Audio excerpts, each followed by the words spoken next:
రాక్షస పరిపాలన కొనసాగిస్తుంది. ఇది దానికి రెడ్ బుక్ రాజ్యాంగం అని పేరు స్వయంగా ముఖ్యమంత్రి గారి అబ్బాయే పేరుని ప్రకటించటం, అమలుపరచడానికి విశేషంగా కృషి చేయటం, నేను అమలుపరుస్తున్నాను, ఆ రెడ్ బుక్ యొక్క ప్రభావం చూసి చాలా మంది పారిపోతున్నారని వారు మహానాడు సభలో కూడా బ్రహ్మాండంగా మాట్లాడారు. సంవత్సర కాలం పరిపాలించిన పిదప ఏ ప్రభుత్వమైనా తనను తాను సమీక్షించుకొని జరుగుతున్న పరిపాలనా విధానాన్ని సమీక్షించుకొని ఇంకా ఏమైనా చేయొచ్చా ప్రజల కోసమని ఆలోచించాల్సిన తరుణంలో టన్నుల కొద్దీ పాపాన్ని మూటగట్టుకుంది ఈ కూటమి ప్రభుత్వం. టన్నుల కొద్దీ పాపాన్ని మూటగట్టుకున్నామని స్వయంగా వాళ్ళకి తెలుస్తున్నా వాళ్ళ పరిపాలన మీద వాళ్ళకి సంపూర్ణ అవగాహన ఉన్నా ఓ లెక్కలేనితనం, ఓ విర్రవీగే తత్వం, మా దగ్గర అధికారం ఉంది కదా, మేము ఎలాగైనా నిర్ణయాలు తీసుకోవచ్చు, ఏ విధంగా అయినా పోలీసులను ఉపయోగించవచ్చు, ఎలాంటి దొంగ కేసులైనా పెట్టించవచ్చు, భయభ్రాంతులను చేయొచ్చు, తద్వారా వైఎస్ జగన్మోహన్ రెడ్డి గారి మీద రాజకీయ ఆధిపత్యాన్ని చెలాయించడం కోసం చంద్రబాబు నాయుడు, పవన్ కళ్యాణ్, బీజేపీ, మరి ముఖ్యంగా లోకేష్ కుప్పిగంతులు వేస్తున్నారు. రాజ్యాధికారం సాధించుకున్నటువంటి రాజ్యం ప్రజలకు మేలు చేసే విషయంలో పోటీ పడతారని ఆశించాం. మనం అమ్మఒడి ఇస్తే వాళ్ళు తల్లికి వందనం ఇస్తామని చెప్పినప్పుడు ఆనందపడ్డాం, ఇవ్వాలని కూడా ఆశపడ్డాం. రైతు భరోసా డబ్బులు మనం ఇస్తే రైతుకు న్యాయం చేస్తాము, డబ్బులు ఇస్తామని చెప్తే నిజంగా ఇస్తారేమో అని ఆశపడ్డాం. కానీ దళితులను, మైనార్టీలను, బలహీన వర్గాలను, రైతులను, మహిళలను, యువకులను సర్వనాశనం చేసే కార్యక్రమం జరుగుతుంది. ఇప్పటికీ తెనాలి ఐతానగర్ సంఘటన మీద మీడియా మిత్రులకు నేను కొన్ని సమాచారాలను ఇస్తాను. నిన్న హోంమంత్రి గారు ఈరోజు మాట్లాడినట్టున్నారు. అవకాశం ఉంటే దయచేసి హోంమంత్రి గారిని, హోంమంత్రి గారి ద్వారా ముఖ్యమంత్రి గారిని, ముఖ్యమంత్రి గారి ద్వారా ఉప ముఖ్యమంత్రి గారిని, వీళ్ళందరికన్నా అత్యధికంగా రాజ్యాధికారాన్ని చెలాయిస్తున్న లోకేష్ గారిని దయచేసి ఈ ప్రశ్నలు వేయండి. కానిస్టేబుల్ని కొట్టారు అని ఓ నింద వేసి అమాయకులైన యువకులను, బర్త్డే పార్టీకి వెళ్లిన వాళ్లను రోడ్డు మీద అన్యాయంగా కాళ్లతో తొక్కి కొడతంటే ఫలానా నేరం చేశారు, మేము కొట్టాము అని సాక్ష్యం ఏమైనా ఈ రోజు వరకు పోలీస్ వ్యవస్థ చూపించగలిగిందా? నిజంగానే ఆ పిల్లలు ఆ కానిస్టేబుల్ని గనక కొట్టుండుంటే ఆ సాక్ష్యం ఏముందని చెప్పి అడుగుతున్నాం. ఈ రోజున పట్టణాల్లో, నగరాల్లో ఎక్కడైనా సరే సీసీటీవీ ఫుటేజ్లు ఉన్నాయి, ఇళ్లకున్నాయి, చిన్న చిన్న దుకాణాలకున్నాయి, ఏ ప్రాంతంలో పట్టిన సీసీటీవీ ఫుటేజ్లు ఉన్నాయి కదా. కానిస్టేబుళ్లను ఈ ముగ్గురు పిల్లలు కొడుతున్న దృశ్యాలు ఎక్కడైనా రికార్డ్ అయినాయా? ఉంటే చూపించమని అడుగుతుంది వైఎస్ఆర్ కాంగ్రెస్ పార్టీ. ఈ రోజు వరకు ఒక్క సాక్ష్యం చూపించలేదు. ఇంకా పైగా నిస్సిగ్గుగా, నిర్లజ్జగా నడి రోడ్డు మీద కాళ్లు బారజాపించి, వాళ్ళు తల్లిదండ్రులకు పుట్టిన పిల్లలే కదా, మీకు పిల్లలు ఉన్నారు కదా, అంత దారుణంగా లాఠీలతో కొడతంటే ఓ సిఐ కొట్టి కొట్టి కొట్టి అలుపోస్తే ఆయన సేద తీర్చుకుంటుంటే ఇంకో సిఐ వచ్చి లాఠీ విరిగిందాక కొట్టారే. వీళ్ళిద్దరు కొడుతుంటే పక్కన చుట్టూ ఉన్న కానిస్టేబుల్ అంతా విటహాసాసం చేశారే. ఇదేనా చంద్రబాబు నాయుడు గారు మీరు చెప్పిన రాజ్యం? ఇదేనా లోకేష్ గారు మీరు చెప్తున్న రెడ్ బుక్ రాజ్యాంగం? ఇందుకేనా మీరు అధికారంలోకి వచ్చింది? దళితులను చిత్రహింసలు పెట్టడానికే వచ్చారా? ఇద్దరు మాల కులస్తులను, ఓ మైనార్టీ కులస్తుడను దారుణంగా హింస పెట్టి కొట్టడంలో మీ ఆంతరంగికంలో దాగున్న రాజకీయ లక్ష్యం ఏంటో చెప్పమని అడుగుతుంది వైఎస్ఆర్ కాంగ్రెస్ పార్టీ.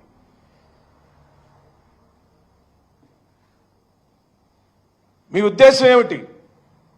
వైఎస్ఆర్ కాంగ్రెస్ పార్టీకి మద్దతుకున్న ఏ కులం ఈ రాష్ట్రంలో ఉండటానికి వీల్లేదా? జగన్మోహన్ రెడ్డి గారితో మేలు పొందిన ఈ సామాజిక వర్గాలు, ఈ దళిత కులాలు జగన్మోహన్ రెడ్డి గారికి అండగా ఉండటం మీకు ఇష్టం లేదా?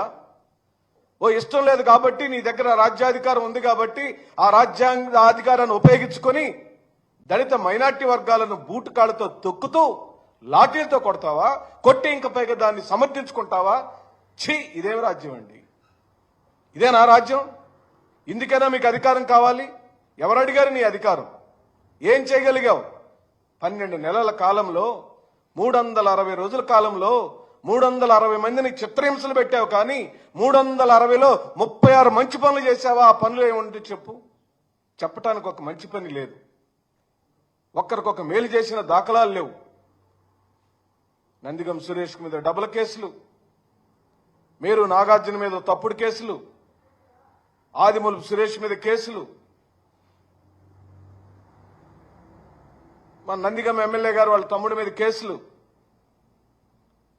దళిత నాయకత్వాలను నువ్వు భయపెట్టాలని చూస్తే చంద్రబాబు నాయుడు, నీ వల్ల కాదు, మీ అబ్బాయి వల్ల కాదు, ఎవరి వల్ల కాదు. ఎందుకంటే భయపడటం అనే అంశాల మీద రాజకీయ పునాదుల్లో మేము నిర్మించబడాల. మేము ఉద్యమ స్ఫూర్తితో సోనియా గాంధీకి వ్యతిరేకంగా జగన్మోహన్ రెడ్డి ఎత్తుకున్న వైఎస్ఆర్ కాంగ్రెస్ పార్టీ అనే జెండాని మా భుజాల మీదకి ఎత్తుకొని జగన్మోహన్ రెడ్డితో అడుగడుగులు వేస్తూ పదం పదం కలుపుతూ జగన్మోహన్ రెడ్డి చేసే మంచి పనులలో మేము అంతర్భాగమై ఉండాలని నిర్ణయం తీసుకున్నాం. కాబట్టే నువ్వు ఎన్ని చిత్రహింసలు పెట్టినా, నువ్వు బూట్కాలతో తొక్కినా, మమ్మల్ని హింసించినా, చంపినా జగన్మోహన్ రెడ్డి నాయకత్వం పట్ల దళిత సామాజిక వర్గాలను, మైనార్టీ వర్గాలను దూరం చేయటం నీ వల్ల కాదు అని చెప్పి వైఎస్ఆర్ కాంగ్రెస్ పార్టీ ప్రకటిస్తుంది. నీ దగ్గర సీసీటీవీ ఫుటేజీ సాక్ష్యం లేదు. ఎక్కడ ఆ పిల్లలు ఆ కానిస్టేబుల్ కొట్టారో సాక్ష్యం లేదు. ఈ రోజున రాష్ట్రం, దేశం అంతా కూడా ఈ సంఘటన మీద ఆరా తీస్తుంటే, ఏమండి ముఖ్యమంత్రికి కనీసం ప్రశ్నించాడు, కోప్పడ్డాడు. మీ ఎల్లో మీడియా అంతా కూడా నువ్వు లేస్తే చంద్రబాబు నాయుడు లేచాడు, చంద్రబాబు నాయుడు కూర్చున్నాడు, చంద్రబాబు నాయుడు తలాలనుకున్నాడు, చంద్రబాబు నాయుడు చొక్కా చిరిగింది, చంద్రబాబు నాయుడికి ఈ రోజున జ్వరం వచ్చిందని చెప్పే, చెము చుట్టుకుమంటే చెప్పే ఎల్లో మీడియాకి చంద్రబాబు నాయుడు గారు తెనాలిలో, ఐతానగర్లో దళితులను దారుణంగా కొడితే ఏం జరిగిందని ప్రశ్నించాడన్న వార్త రాలేదే. అంటే నీకెంత చులకనతనం చంద్రబాబు నాయుడు గారు. ఏమంటే నేనేం అడగటం లేదు. పవన్ కళ్యాణ్ గారు, మీరు ప్రాతినిధ్యం వహిస్తున్న పిఠాపురంలో దళితులను బహిష్కరించిన రోజే మీరు దళిత సమాజాన్ని బహిష్కరించారని సుస్పష్టమైపోయింది. మీరు దళిత వ్యతిరేకులు. ఎందుకంటే కనీసం ఆ మాటని ఎవరు బహిష్కరించారు, ఎందుకు బహిష్కరించారు, బహిష్కరించిన వాళ్ళ యొక్క ఉద్దేశం ఏమిటని ఉప ముఖ్యమంత్రి స్థానంలో మీరు అడగలేదంటే మీ నైజం తెలిసిపోయింది. మరి మీ జనసేన పార్టీకి సంబంధించిన నాదెండ్ల మనోహర్ ప్రాతినిధ్యం వహిస్తున్న ఆ తెనాలిలో, ఐతానగర్లో ఆ మాల కులస్తులైన 2 పిల్లలను, మైనార్టీ కులస్తులైన వాడిని ఆ విధంగా కొడితే ఎందుకు జరిగిందని మీరు మనోహర్ను ప్రశ్నించారా? పోనీ మనోహర్ గారు ప్రెస్ మీట్ పెట్టి దీన్ని ఖండించాడా? మీ దగ్గర సాక్ష్యం లేదు, ఈ రోజు వరకు మీరు చెప్పలేదు, అది తప్పు. కానీ మీ వాదనకే మేము వస్తాం. మీరు చెప్పినట్లే కానిస్టేబుల్ నిజంగా ఆ పిల్లలు కొట్టుంటే మీరు కోర్టులో పెట్టాలి, చట్ట ప్రకారమైన చర్యలు తీసుకోవాలి, వాళ్ళకి శిక్ష విధించాలి. కోర్టు చెప్పిన శిక్షలను మీరు అమలుపరచాలి. మీరెవరా లాఠీలతో కొట్టడానికి? గంజాయి సేవించారని మీరు అంటున్నారు. గంజాయి సేవిస్తే మెడికల్ రిపోర్ట్లే. ఎక్కడుంది మెడికల్ రిపోర్టు? నీ మెడికల్ రిపోర్ట్లో గంజాయి సేవించినట్లుగా, మద్యం సేవించినట్టుగా ఆ పిల్లలు ఎక్కడైనా తప్పుదోవ పట్టించినట్టుగా ఉందా సాక్ష్యం? చూపించవయా?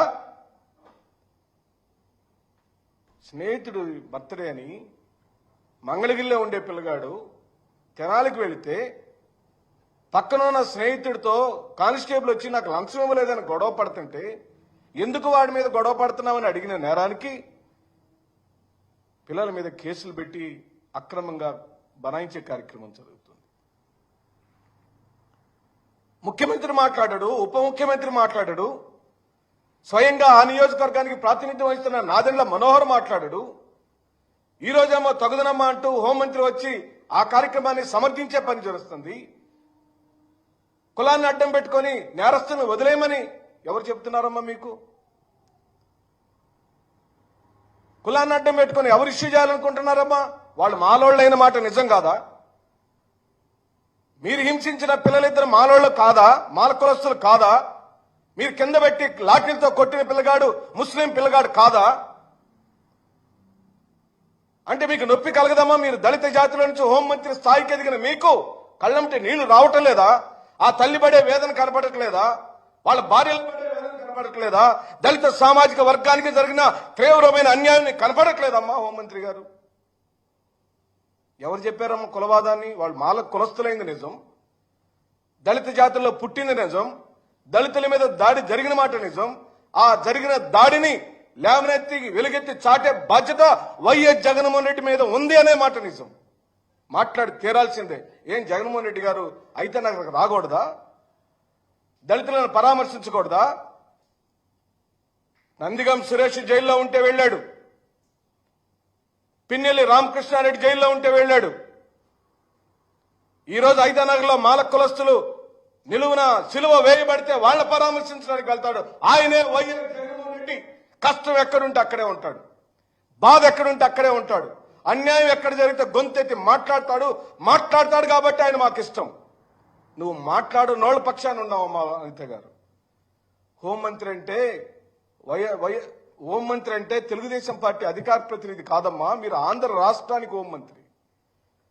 ఆంధ్ర రాష్ట్రంలో అన్ని కులాలకు మీరు ఒక మంత్రి గారు. మీరు మంత్రిగా ఒక స్టేట్మెంట్ ఇచ్చేటప్పుడు ఆ స్టేట్మెంట్ యొక్క ప్రభావం ఈ జాతుల మీద, మానసికం మీద, మా మనోభావాల మీద ఎంత తీవ్రమైనటువంటి బాధ కలుగుతుందో ఆలోచించమని చెప్పి అడుగుతున్నాం. ఇప్పటికీ మీ చేతిలో అధికారం ఉంది, మేమేం అడగటం లేదు. ఏప్రిల్లో జరిగిన సంఘటనకి ఈ రోజు వరకు న్యాయం చేయకపోగా జగన్మోహన్ రెడ్డి గారు పరామర్శిస్తే ఆ పరామర్శను కూడా రాజకీయ కోణంలో మాట్లాడి మీ తత్వం గురించి మాట్లాడుతున్నాం.